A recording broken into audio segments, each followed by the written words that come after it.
So welcome. Today I want to talk a little bit about what's happening in terms of NFC.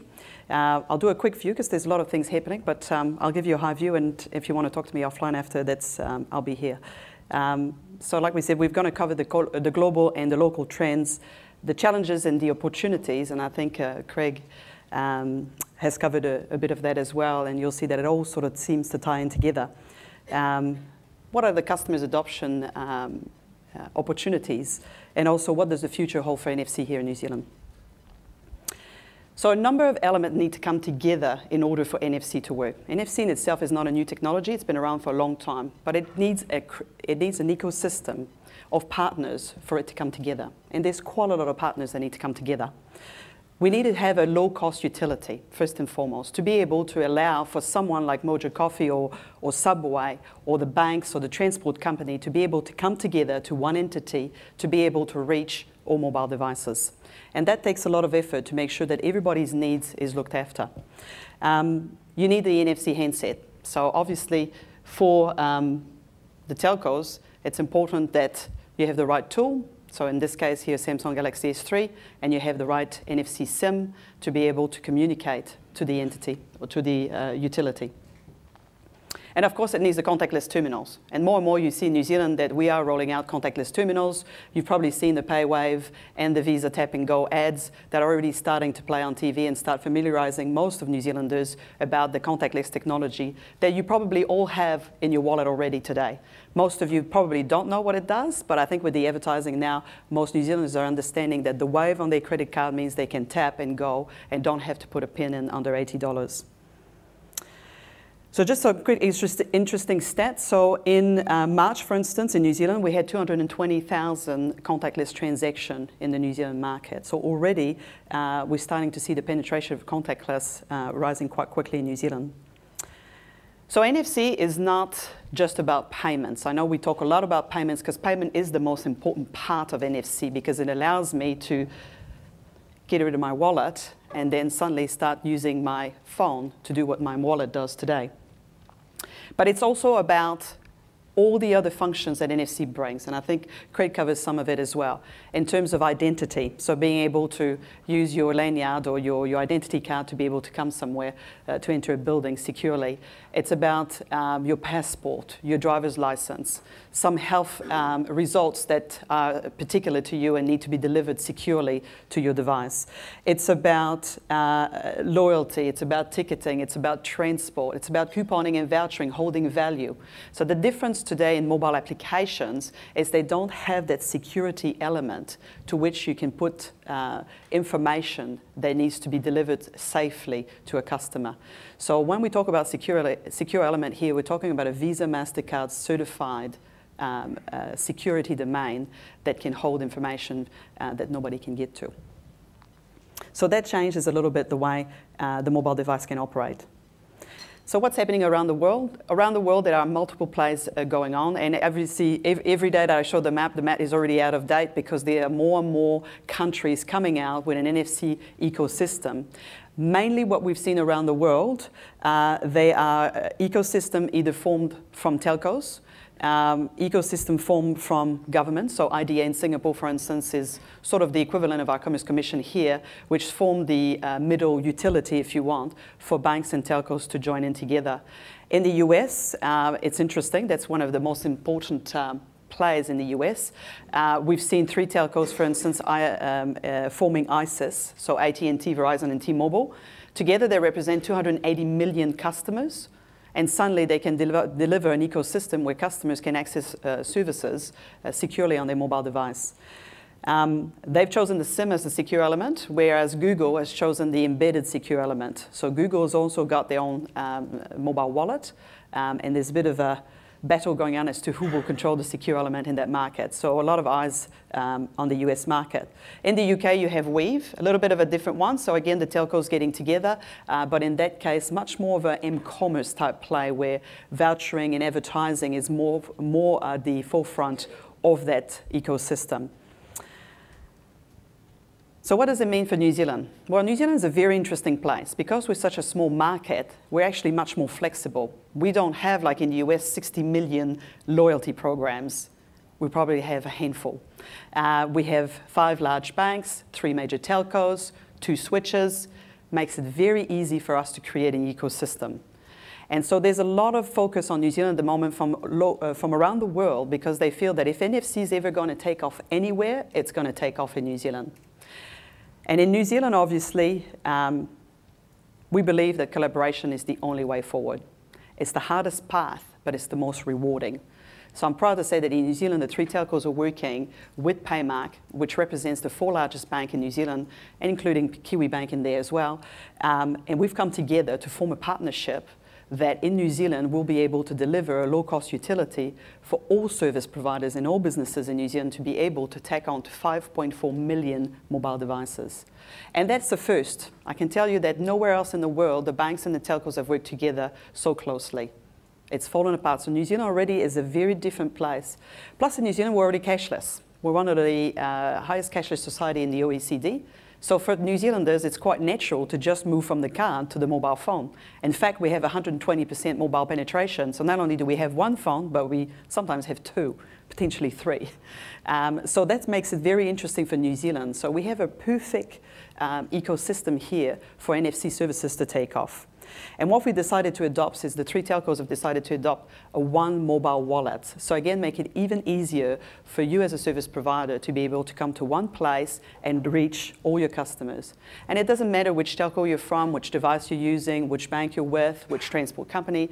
It's all going to be able to follow you through your journey as you move around devices in telecommunication service. So what does it really mean for customers? So I'm always one to say, well, great, the theory is there, but what does it mean to me as a customer? Well, this is my wallet. And I'm not kidding. If you know, this is my wallet. So probably the guys have a lot less than me, but any of the girls, you'll know what I'm talking about. So if I empty this on the table, this is what it looks like. So you can imagine that today anybody can print a card. So suddenly I get to a store, and obviously being a mother of 2, I get targeted all the time. If you got a loyalty card, you want to join our email database, and suddenly it becomes that I've got a card for every single service. I go to the stores and I'm time poor, suddenly I have to find my Life Pharmacy card, I have to find my One card, I've got to find these cards, and people are waiting in line, and suddenly it makes it very difficult. And so I refuse loyalty programs, I refuse getting couponing and vouchering because it's just becoming too difficult. And recently there was a promotion, McDonald's, I think if you all played that, the Monopoly game, my God, then I had little tickets in my wallet that I had to collect in the case that we might win a trip around the world. So all of this becomes much more accessible for merchants and retailers to reach customers, but it makes it very difficult for customers to try to manage all of this. So what if suddenly I could put all these services inside a phone? What if the phone can do the job for me? What if I go to a store and I can take my mobile phone and tap, do my payment, get my discount, and collect my loyalty points? As pointed out by Craig from Samsung, basically this is a computer. Suddenly my plastic card that doesn't do anything but do the payment, doesn't talk to me, this phone can do the job for me. Not only that, is that phone knows where I am.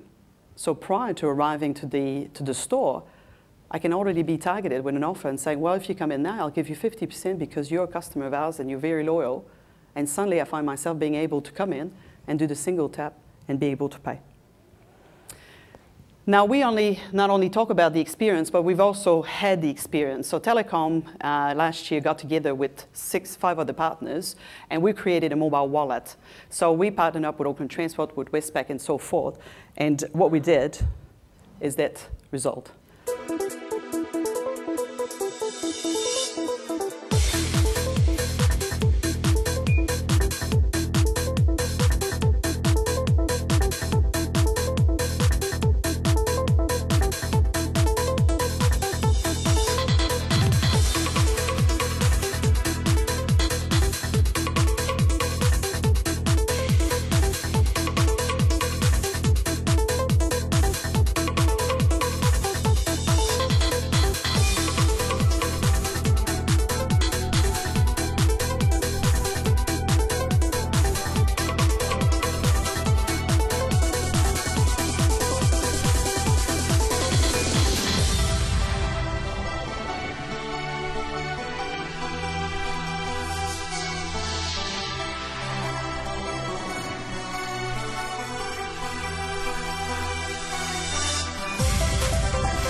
So don't worry, I've changed the password on that, so when you do get to play with the phone, you can try, but it's not going to work.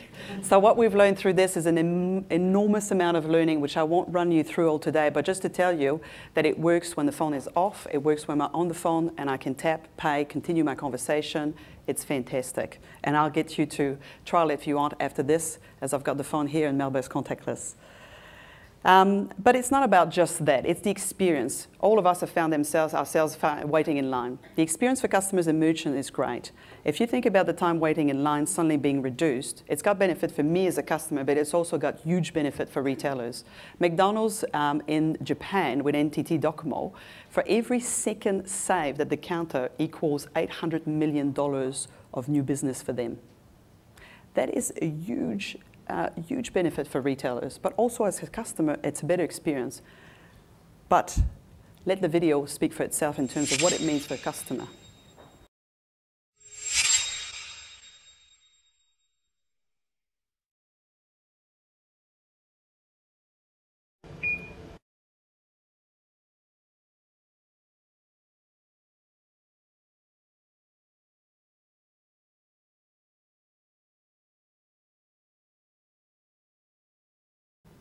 I can tell you I have no patience for chip and pin anymore.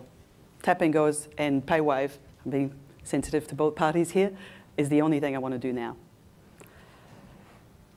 Here's another video of some of the customers and how to feel what it means, and I would urge you to look at the guy at the end from Repco. He had a fantastic reaction.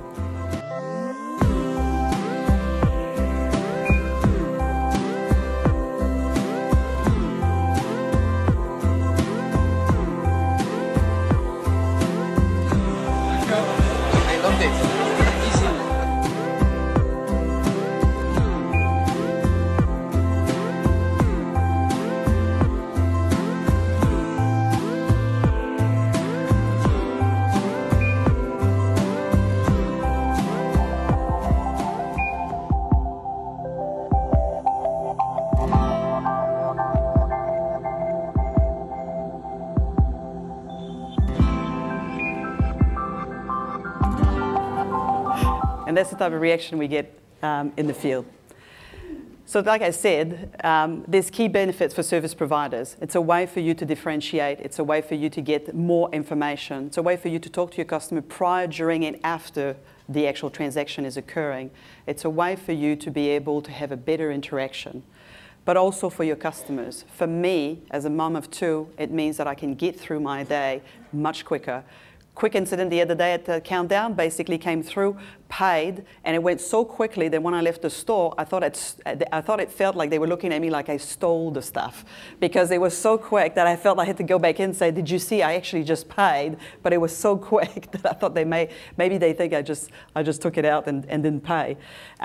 So in itself, for the participants that use this, they absolutely loved it. They have just no patience now for waiting and pulling out cards. It's just a simple tap and they go.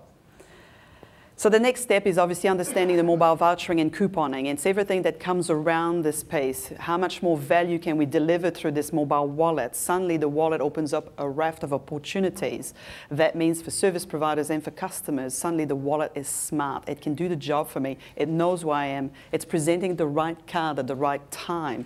Wow, what a benefit. And so in conclusion, basically what we've learned through all of this is that a low-cost open infrastructure is absolutely key. The common goals are very important, and we have to share learnings and challenges and make sure that we can all work towards a win-win situation. And of course, if you're going to try, and I hope that you do, go for it, because if you fail, that's fine. There's plenty of other opportunities that are out there.